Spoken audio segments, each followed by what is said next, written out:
The path least walked is the path most talked. People say work out more, and majority of people in America are overweight. People say don't buy fast fashion, save the environment, and fast fashion companies are booming. People say don't eat unhealthy, don't eat fast food, and McDonald's is thriving. Why is it that the advice that we give that usually works the best is the path that is least followed? Now you could say that it's because it's hard. It's because, no one wants to put in the effort. But I don't think that's the issue anymore. Because putting in effort is something that we do every single day. We have to make these decisions sometimes.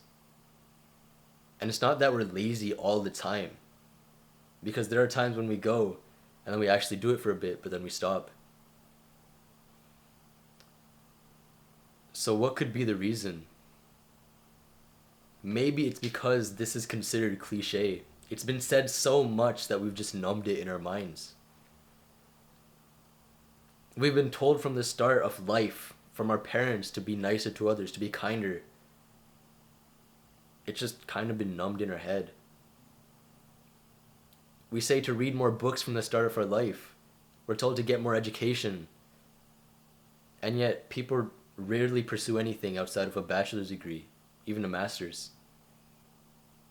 They don't read a single book after high school. The most cliche advice sometimes may be the best advice out there. After taking many experiences around the world and with people, I try to give advice, but it all boils down to one big thing. I recently went to India and I saw people who are just happy. It's hard. It's hard to see because these guys are living in literal sheds. They built their homes themselves. They made their beds themselves with pieces of wood and with little threads. This was in the mountains. And these guys were happy. They were not struggling. They were not struggling to pay taxes. They were not depressed. No one there had depression. Everyone was smiling, doing their work with full happiness. And what can I tell you from that? Be happier. Most things are not meant to be told. We find a way to put experiences into words, but some experiences can't be put into words. If I told you to go find a community, majority of people won't do it. But I will, because I've seen the effect of community on people. Most people will tell you to work out, and almost no one will. But I've seen the benefits of them. I've seen how it changes not just the way you look, but the way you act. You seek harder things. Underneath those cliche sentences, that cliche advice, is something much deeper. When we tell you to work out, we're not just doing it to get you healthier. We're doing it to discipline you more. We're doing it to teach you to do harder things. We're doing it to help you build a community within the gym. When we tell you to gather more knowledge, read more books, we don't just do it for financial stuff. We do it so that you can make healthier choices. You can learn the benefits of waking up early and actually start doing it. These habits are so oversaid, but the effect of them are crazy. And this is the best part. It is so easy to improve. It is so easy to get into that top 20% of men, of people, just by doing a few habits that others don't. If you read 3 books this entire year, you only read 3 books, you will be better than most Americans. That's over 300 million people.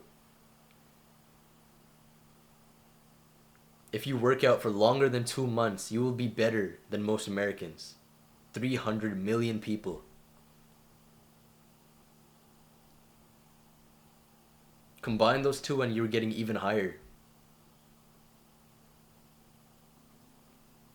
It takes extremely little to reach the top. But still people don't follow it.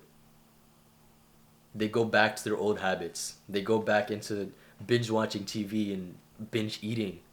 They go back into scrolling social media right when they wake up.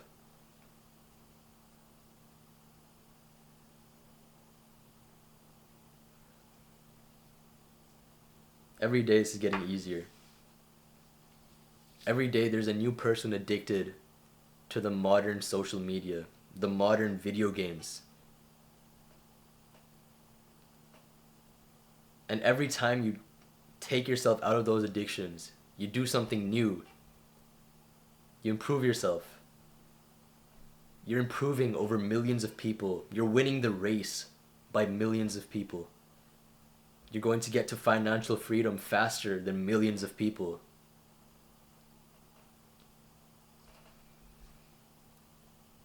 Sometimes the most cliche advice is the best advice you can get. But maybe some of it is not meant to be told. It's meant to be experienced.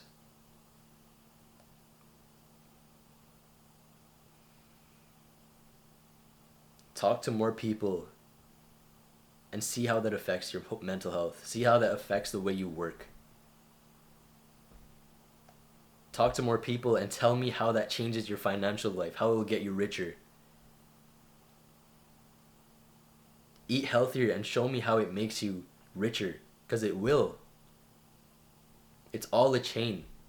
Start doing good habits. It's not just the good habit that feels that good side effect. It feels a ton of things. You eat healthier, which means you sleep better, which means you're able to work harder during the day, which means you're able to make more money. You're able to make more money, you get to financial freedom faster. You start working out, then you start learning to do hard things. You start learning to do hard things, you're able to eat better food. You start to eat better food, you start getting a routine together. Get that routine together will get you out of depression. Get out of depression, you have a chance at a job. Get a job, you make some money.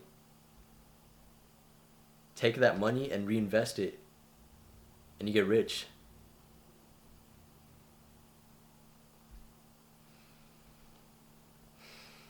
And yet people don't want to put in effort. They stay within the comfort of their homes.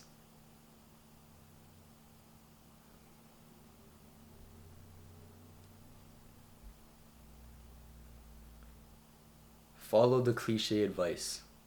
You don't need any mentor to tell you some secret hack to burn fat in 10 days. Abs aren't meant to be easy.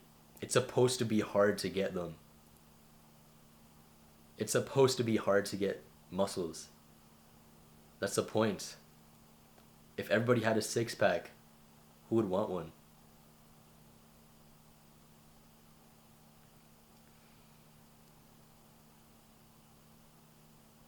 Take this advice and understand it.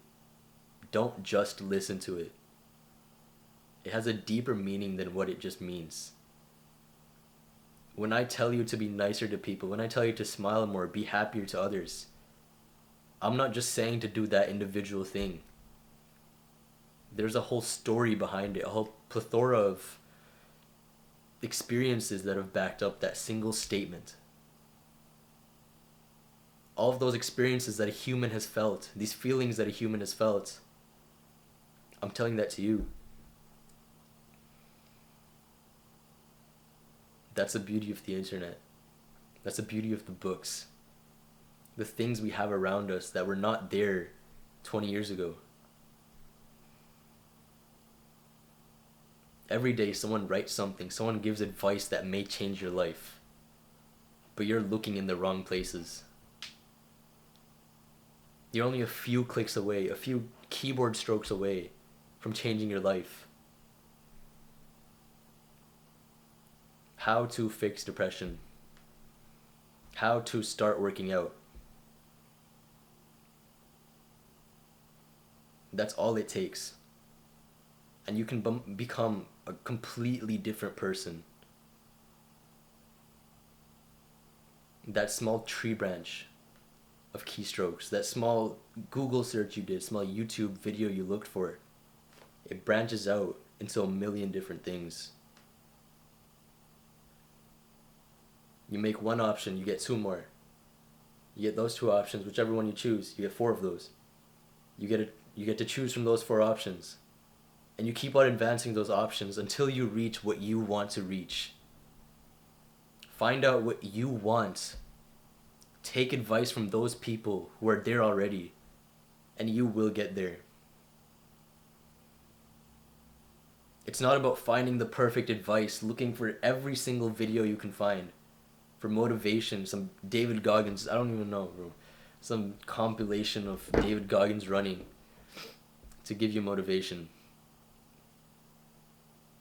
All it takes is one Google search of the right thing. A few words put together.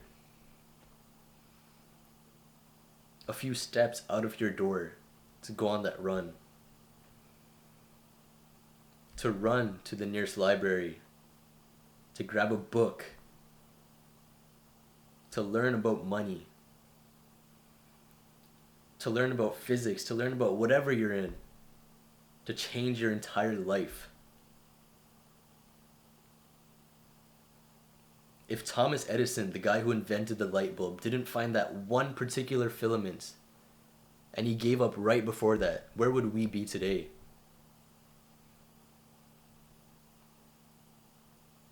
You will not be the next Thomas Edison or the next Albert Einstein. You will be the next you. You will be the next Beneet Singh. You will be the next, whatever your name is. You will be the next you. All it takes is a Google search. Search for the right